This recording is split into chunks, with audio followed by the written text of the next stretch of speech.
isetegijad ja põrandahuvilised. Puitpõrand on tulnud täna ühte klassikalisse Eesti talukööki, kus kliendi mureks oli põrand ära lihvida ja uus viimistlustus peale. Esmapilgul hinnates on see põrand saanud päris palju vatti ja on üsna hästi näha, siin on juba pealt maha kulunud viimistlus, milleks on lakk olnud. Meie lakki pärast ei kasuta, me kasutame Osmo õlivaha. Esimeseks etapiks on maha lihvida vana viimistlus ja kätte saada hele puit. Mida me võiksid kätte saada, me näeme väga hästi siin vana piidi eest on ära võetud puudealune plekk, kus me näeme, milline hele põrand siit võiks välja tulla. Ja selleks, et seda puitu kätte saada, on meil üsna agressiivselt vaja seda pinda maha võtta ja selleks on meil mitu erinevat varianti. Üheks võimaluseks sihukest põrandat lihvida, alustada lihvimist trummellihvijaga. Mis on selle masina plussid miinused? Selle masina üheks suureks plussiks on väga suur jõudlus. Kuna see masin on väga raske ja selle masina raskus lihvimishetkel tasub siin trumli alumises servas, mis tähendab sellega, et see erikaal sellele lihvimishetkel on sellel pinnal väga suur ja seega väga agressiivne lihvimistulemus. Mis on selle masina miinused? Masina miinused on see, et seda võib-olla algaja ei oska kõige paremini kasutada ja võib põhjustada põrandale üsna palju kahju ja just sellega, et selle masina jäädaks hetkeks, lihvimishetkeks põrandale seisma ja trummel lihtsalt sööb augu põrandasse ja väga rohkem sellega üldiselt kahju teha ei saagi, kui lihtsalt unustada koha peale käima. Üheks võimaluseks seda põrandat lihvida on kasutada orbitaallihvijat. Selle masina plussideks on hästi lihtne kasutada seda, sest sellega suudab tööd teha ka koduperenaine. Ei vaja väga palju jõudu ega oskusi ja ei saa põrandale väga suurt kahju teha. Ja üheks suureks plussiks on tal veel väga hea tolmu imemine. Kuna tal on siin see alumine äär on isoleeritud ja ta praktiliselt suudab kõik oma lihvimistolmu ka ise ära imeda. Mis üheks miinuseks on võib-olla seda üsna keeruline Eestis leida. Muidugi puitpõrand saab siin abiks olla kogu lihvimispaberite ja masinatega. Ja selle masina üheks suureks plussiks on veel see, et hästi kvaliteetse ja sileda põranda saab selle masinaga teha. Üheks võimaluseks seda põrandat lihvida on kasutada kõige klassikalisemat põrandalihvi. Mis on selle masina plussid? Seda masinat on üle Eestimaa suhteliselt lihtne leida. Saab teha ära võimalikult palju operatsioone, saab lihvida, saab õli peale kanda, saab pesta põrandat. Mis on miinusteks? Algajatele esimene õppimise välp on üsna keeruline. See masin võib teid ära ehmatada, kuna üldiselt püütakse seda masinat juhtida sellest käepidemest, hoides teda ühele poole, teisele poole, aga tegelikult seda masinat juhitakse kas surudes seda alla või üles, siis see masin keerab ühele poole, teisele poole. Ja esimesena, kui see masin käima pannakse, siis tavaliselt sõidetakse sellega vastu seina. Niimoodi.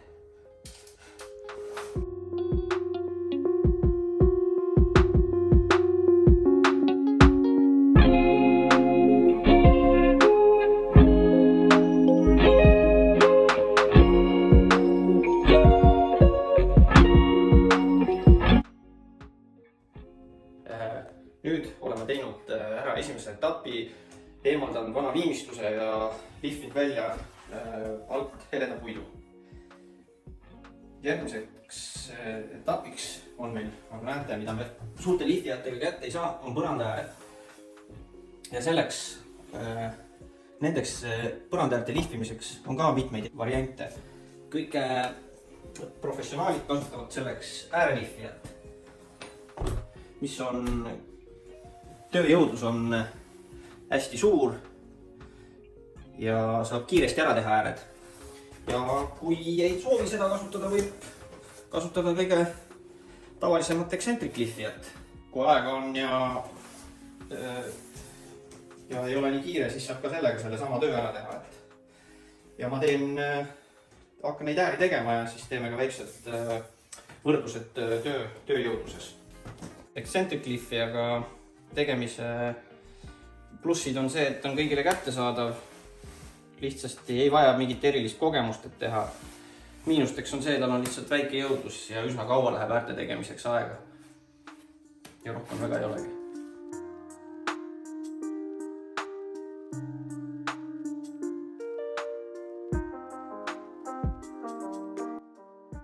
Nüüd teeme siis ääreliifijaga.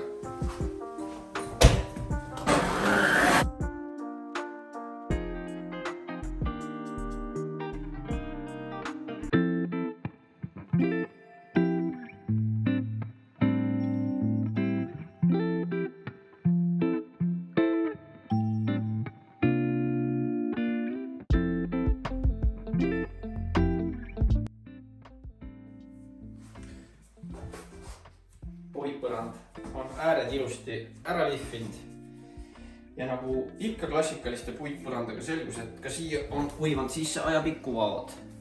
Ja selle me täidame Osmo 1101 õlivaha krundi ja tolmu seguga, mida me ka kohe tegema hakkame.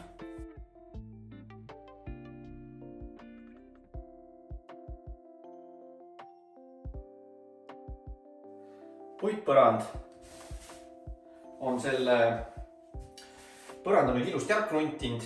Järgmiseks etapiks on krunt ikkagi tõstab natukene puukiude üles ja järgmiseks etapiks me käime ta kergelt karukeelega üle. Selleks võime kasutada masinat või selle võime ka teha käsitsi. Käime masinaga üle, tõmbame tolmuimeja puhtaks.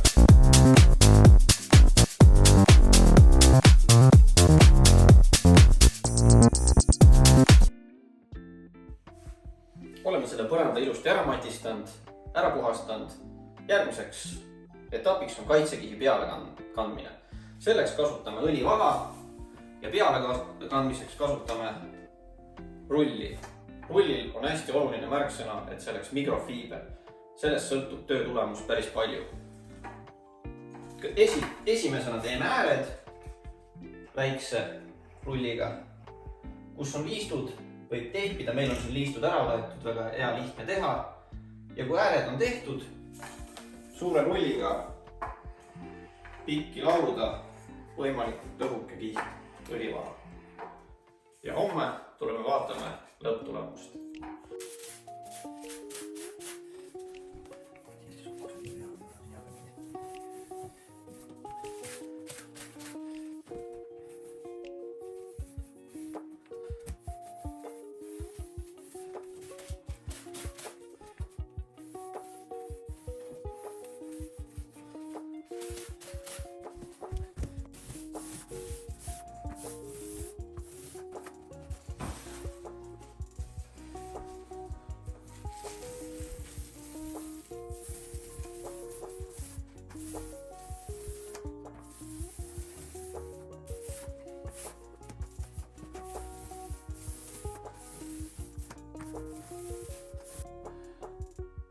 Kaitsekiht on öö läbi kuivanud.